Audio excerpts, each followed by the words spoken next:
নমস্কার বন্ধুরা, test best রেসিপিতে সবাইকে স্বাগত।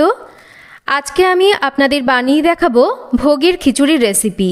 যে কোনো পুজো পার্বণে আমরা ভোগের খিচুড়ি তো বানিয়েই থাকি, আর এই ভোগের খিচুড়ির স্বাদ হয় একদম অন্যরকম, যার কোনো তুলনাই হয় না। তবে অনেকেই কিন্তু ভোগের খিচুড়ি বানাতে গেলে একটু দ্বিধাবোধ করেন। অনেকেই ভাবেন ভোগের খিচুড়ির স্বাদ আর সুগন্ধ ঠিকঠাক হচ্ছে না, টেক্সচার ঠিকঠাক হচ্ছে না, কি মশলা কি ফোড়ন ব্যবহার করলে একদম পারফেক্ট ভোগের খিচুড়ি স্বাদ আর সুগন্ধ আনতে পারবেন। খুব সহজভাবে সমস্ত টিপস সহ সেই রেসিপিটাই আপনাদের বানিয়ে দেখাবো। একদম দোরগোড়ায় সরস্বতী পুজো বা যে কোনো পুজো পার্বণে যাতে আপনারা খুব সহজভাবে এই ভোগের খিচুড়ি তৈরি করে নিতে পারেন। তাহলে চলুন দেখে নেওয়া যাক কী করে তৈরি করছি আজকের এই ভোগের খিচুড়ি।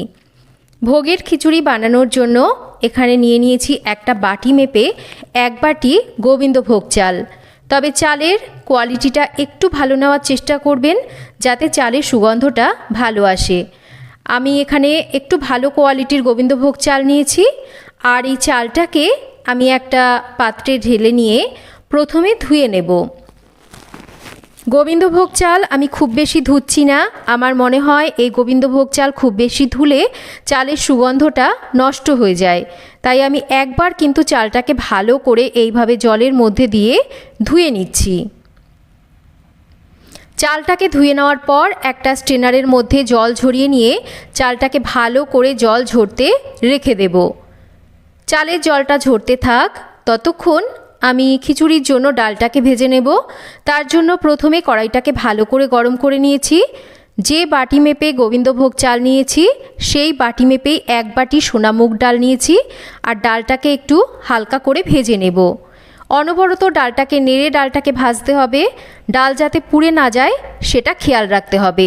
খুব বেশি ডাল ভেজে নিলে কিন্তু ডাল গলতে চাইবে না, তাই ডাল থেকে যখন সুন্দর ভাজা গন্ধ বেরোতে শুরু করবে তখনই ডালটাকে নামিয়ে নিয়ে এবারেই ভেজে নেওয়া ডালটাকেও একবার ধুয়ে নেব। আমার মনে হয় যে এই ভাজা মুগ ডালও কিন্তু খুব বেশি ধুলে এই মুগ ডালের ভাজা গন্ধ নষ্ট হয়ে যায়, তাই আমি ডালটাকে একবার ধুয়ে নিয়েছি। খিচুড়ি রান্নার জন্য আমি একটা পাত্রে জল গরম বসিয়ে দিচ্ছি।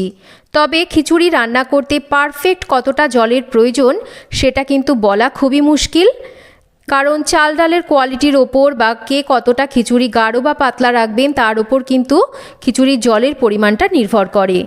এদিকে একটা কড়াইতে আমি কিছুটা ঘি গরম বসিয়ে দিয়েছি, আর ঘিটা গরম হলে ভালো করে ধুয়ে জল ঝরিয়ে নেওয়া গোবিন্দভোগ চালটাকে আমি 2টো এলাচ আর তেজপাতা দিয়ে 3-4 মিনিট ভেজে নিলাম। চাল ভাজার সময় অবশ্যই গ্যাসের ফ্লেমটাকে কমিয়ে দিয়ে চালটাকে ভাজতে হবে, না হলে চালটা পুড়ে যাবে।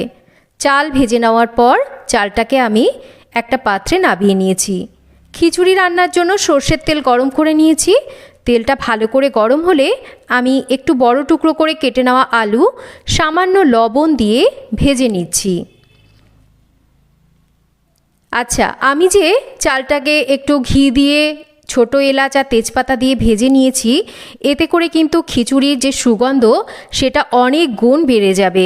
তাই এই স্টেপটা আপনারা কিন্তু অবশ্যই ফলো করবেন। দেখুন এখানে আলুগুলো বেশ লাল করে ভেজে নেওয়ার পর আলুগুলোকে তুলে নিচ্ছি।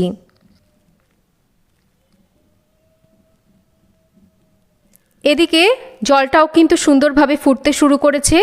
ভেজে ধুয়ে নেওয়া ডালটাকে দিয়ে দিলাম, তার সাথে ভেজে নেওয়া আলু আর 3-4টে চিড়ে নেওয়া কাঁচা লঙ্কা দিচ্ছি।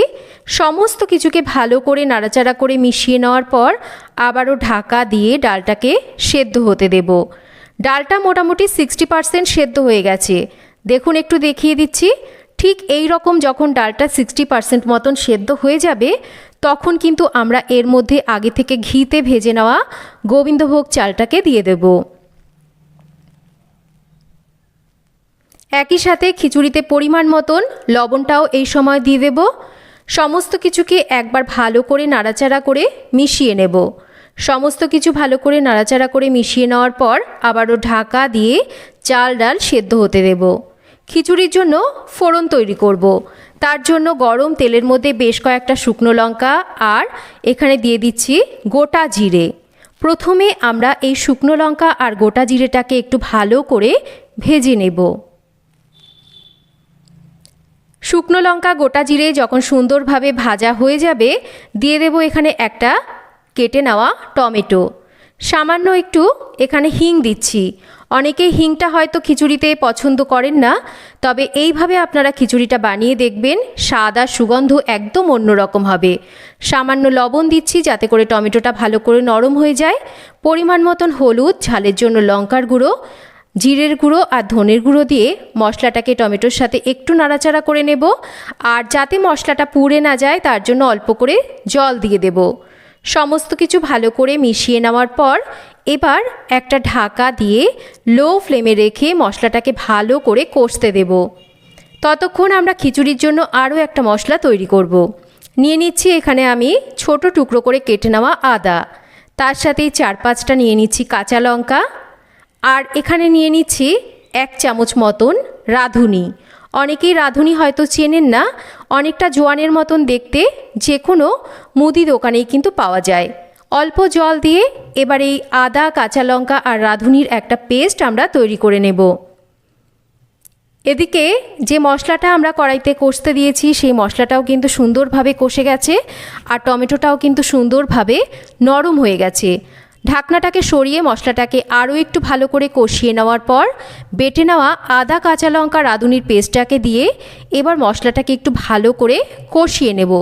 তবে অবশ্যই প্রথমে যে মশলাটা কষিয়ে নেওয়ার পর তারপর কিন্তু এখানে আদা, কাঁচা লঙ্কা, রাঁধুনির বাটাটাকে দিয়ে কষাতে হবে, তাহলে কিন্তু মশলার সুগন্ধটা ভালো আসবে। মশলা খুব ভালো করে কষিয়ে নিয়েছি। এদিকে ঢাকাটা সরিয়ে দেখে নিচ্ছি চাল ডাল কতটা সেদ্ধ হয়েছে। মোটামুটি চাল ডাল কিন্তু আমাদের 80% মতন সেদ্ধ হয়ে গেছে। দেখে নিশ্চয়ই বুঝতে পারছেন চাল ডাল এখনও সেদ্ধ হবে। তো 80% মতন যখন চাল ডাল সেদ্ধ হবে তখন আমরা এর মধ্যে বানিয়ে নেওয়া খিচুড়ির মশলাটাকে ঢেলে দেব।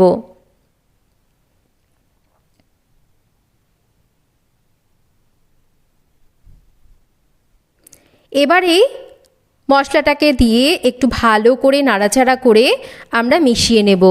তবে যেহেতু খিচুড়িটা প্রায় হয়ে আসার মুখে, তাই এই সময় কিন্তু অবশ্যই মাঝে মাঝে একটু এরকম নাড়াচাড়া করে দিতে হবে, না হলে খিচুড়িটা এই পাত্রের নিচে কিন্তু ধরে যেতে পারে। তাই অবশ্যই এই কাজটাকে মাথায় রেখে আমাদের করতে হবে। একই সাথে স্বাদ মতন এখানে মিষ্টি দিচ্ছি, আপনারা আপনাদের স্বাদ মতন এখানে মিষ্টিটাকে ব্যবহার করবেন। এবার মিষ্টিটাকে দিয়েও কিন্তু আমি আবারও ভালো করে নাড়াচাড়া করে মিশিয়ে দিচ্ছি। এই কাজটা আমি আগেই বলেছি, একটু মাথায় খেয়াল রেখে কিন্তু করতে হবে, না হলে খিচুড়ি কিন্তু নিচে থেকে ধরে যাবে। এবার একটু ঢাকা দিয়ে চাল ডাল পুরোপুরি সেদ্ধ হয়ে আসা অবধি রান্না করব। তখন আমরা কিন্তু একটা ফ্রাইং প্যানের মধ্যে 1 চামচ ঘি গরম করে নেব, আর এর মধ্যে ছোট টুকরো করে কেটে নেওয়া নারকোল দিয়ে নারকোলটাকে একটু ভেজে নেব।